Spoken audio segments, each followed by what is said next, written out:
আপনার মালিক আল্লাহ আপনার প্রতি সন্তুষ্ট না অসন্তুষ্ট, আর কাছে যেতে হবে।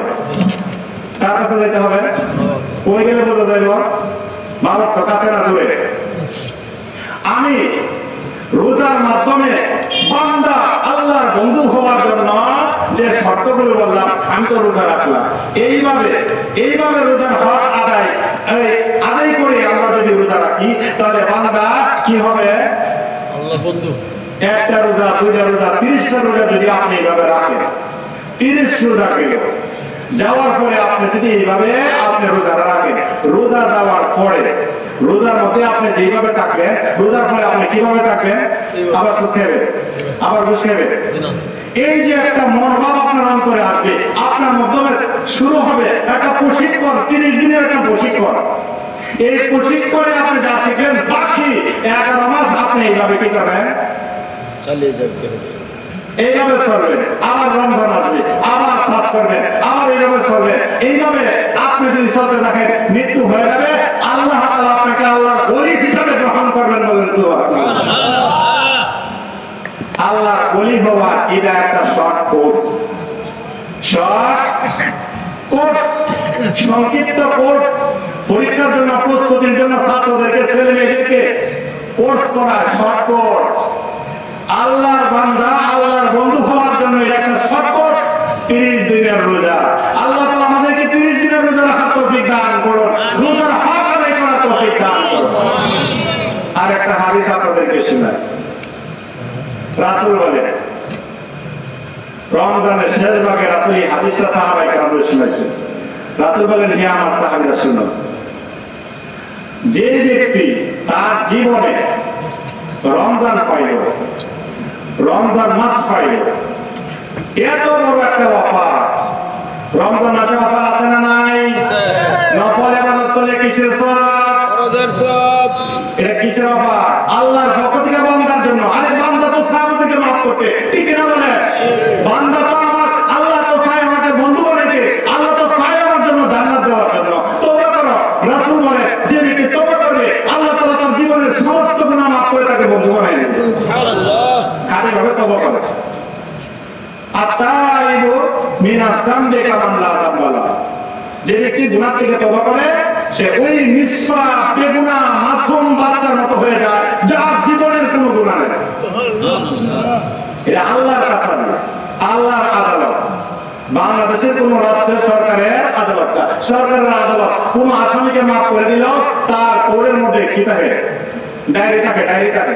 50 বছর পরে গেলেও আপনি ডায়েরি পাইবেন, ডায়েরি আছে। আল্লাহর আদালতে কোনো ডায়েরি নাই, তওবা করছে সব সুবহানাল্লাহ। যে জায়গায় লেখা ছিল আল্লাহর শত্রু, ওই জায়গায় লেখা আল্লাহর বন্ধু। যে ফেরেশতা ছিল আল্লাহর শত্রু, ওই ফেরেশতাও জানে না ইতিপূর্বে সে আল্লাহর শত্রু ছিল না বন্ধু ছিল। বলেন সুবহানাল্লাহ। তাহলে তওবা করলে জীবনে গুনাহ মাফ হয়। রাসূল বলেন, যে বান্দা আমার রমজান পাইল, আরে রমজানের এত অফার পাওয়ার পরেও সে তার জীবনের গুনাহ মাফ করতে পারলো না। রমজানের অফার, নফল ইবাদত করলে ফরজের সওয়াব, একটা ফরজ আদায় করলে 70টা ফরজের সওয়াব। বলেন সুবহানাল্লাহ।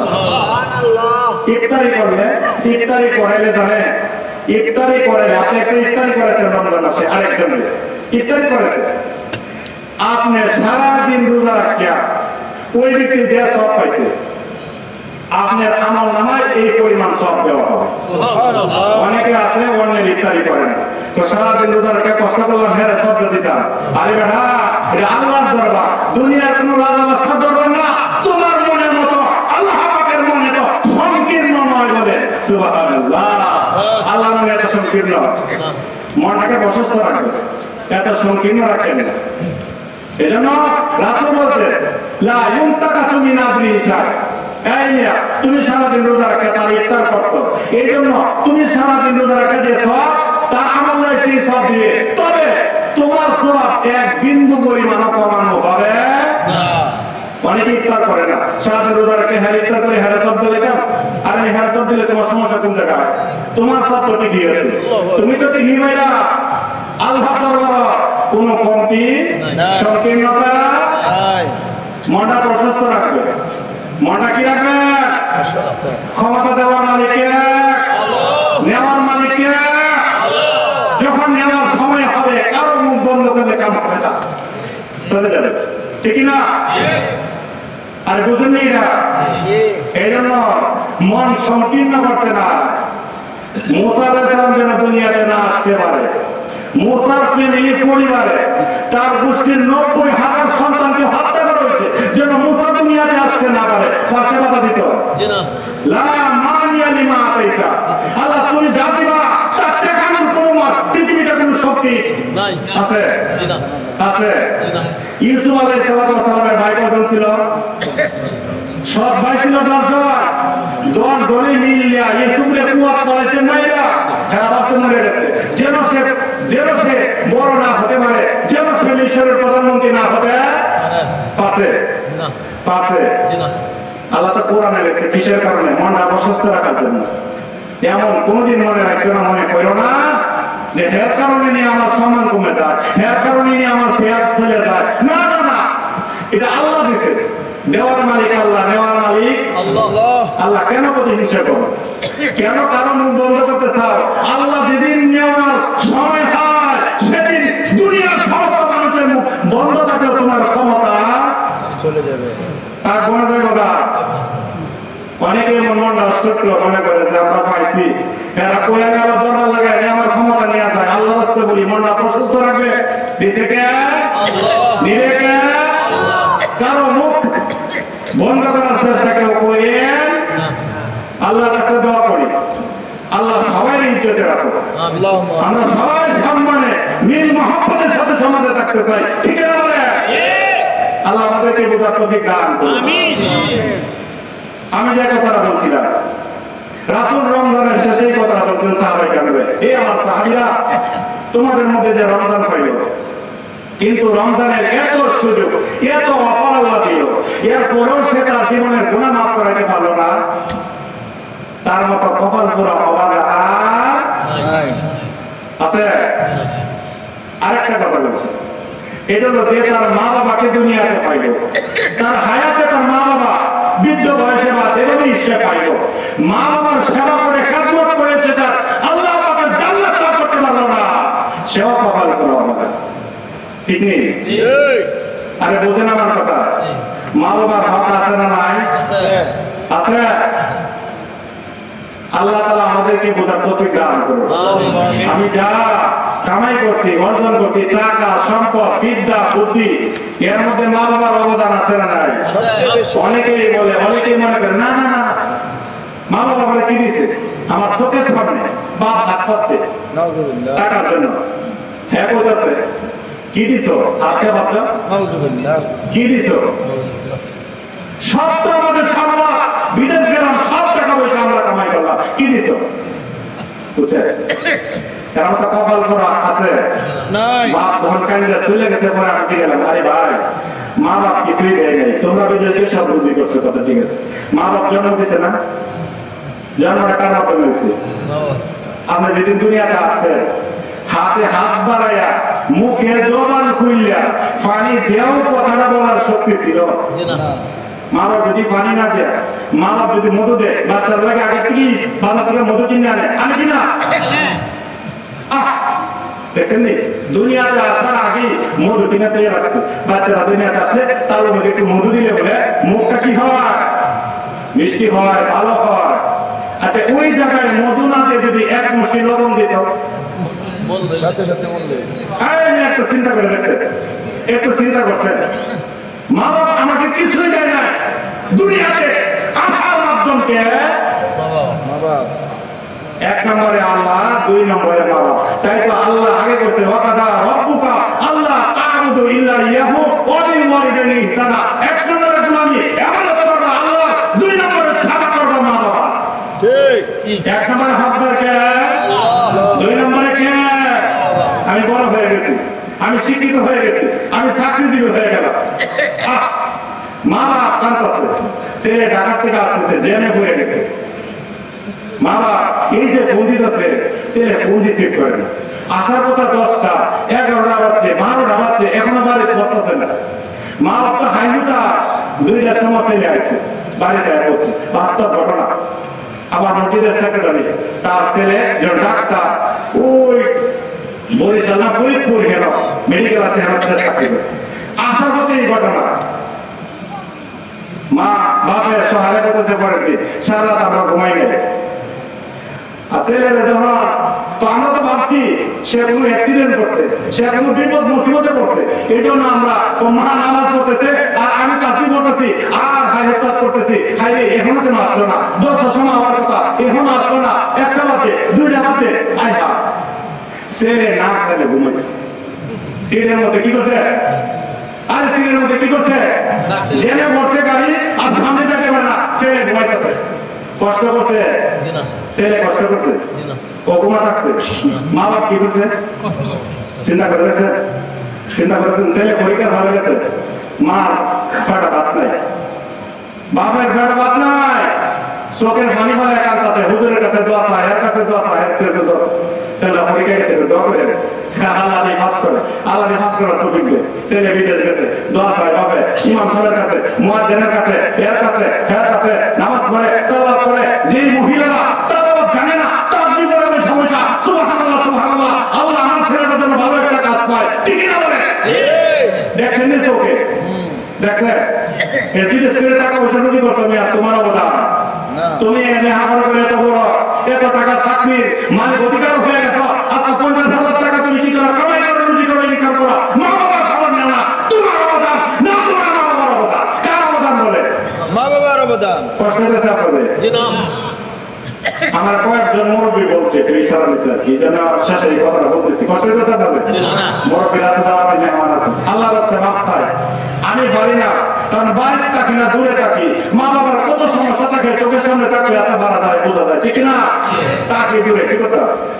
জীবিকা সেটা তো অবস্থা করতে হবে এই জন্য তাকে বাবা সেবা যেভাবে করার করতে পারি না আল্লাহ রাস্তায় বলি আমরা কোরআন হাদিসে যতটুকু পাইছি আল্লাহ হকের পরে মা বাবার নামাজ পড়লে মেহতা যাওয়া যাবে না মা বাপ যদি অসন্তুষ্ট হয় মা বাপ যদি চোখের পানি নামায় বিক্রি করে কান্দে আল্লাহ পাকের রহমত উঠে দেবো কি গো আলকামার ইতিহাস আপনারা শুনতেন না নবীর সাহাবী আলকামা কালিমার মধ্যে আসে না কিসের কারণে কাকে কষ্ট দেওয়ার জন্য মা বাবাকে কষ্ট দেওয়ার জন্য ইতিহাস আমাকে শোনাইতে হবে আপনারা তো সবাই জানেন এই জন্য রাসূল বলছে যেই বান্দা যে ইমানদারের সামনে রমজান আসলো কিন্তু রমজান মাসের কদর করে সেবা করে রমজান মাসটা কাজে লাগাইয়া তার জীবনের গুনাহ মাফ করিয়া আল্লাহ পাকের জান্নাত ওয়াজিব করতে পারলো না সে কপাল পোড়া 2 নম্বর কপাল পোড়াকে যে মা বাপ পাইলো পায়া মা বাবার সেবা করে খেদমত করে অনেকে আসলে আফসোস করতেছেন আমার তো মা বাপ নাই হুজুর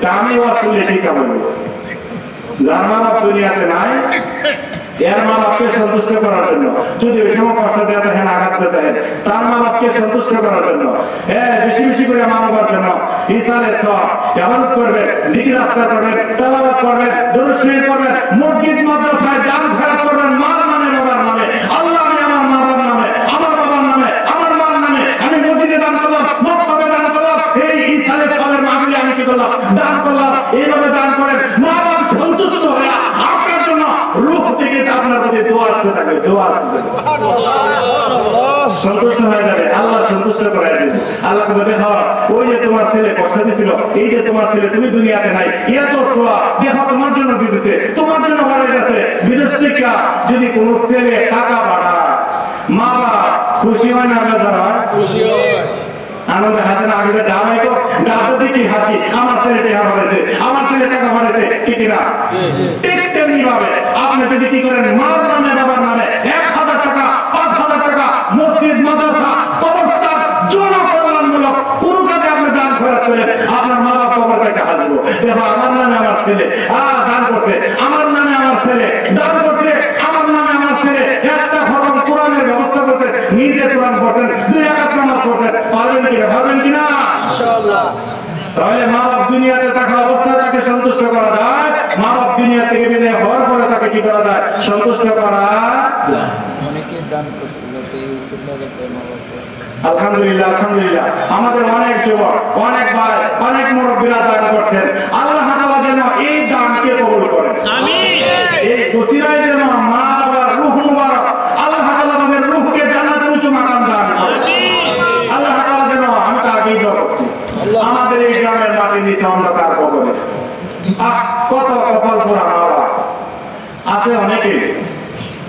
শিক্ষা দিতে হইতো ওই সময় কম ছিল, এমন পরিবেশ কম ছিল, হ্যাঁ তারা বুঝছে না এমন ছিল, এরা কবরে আছে।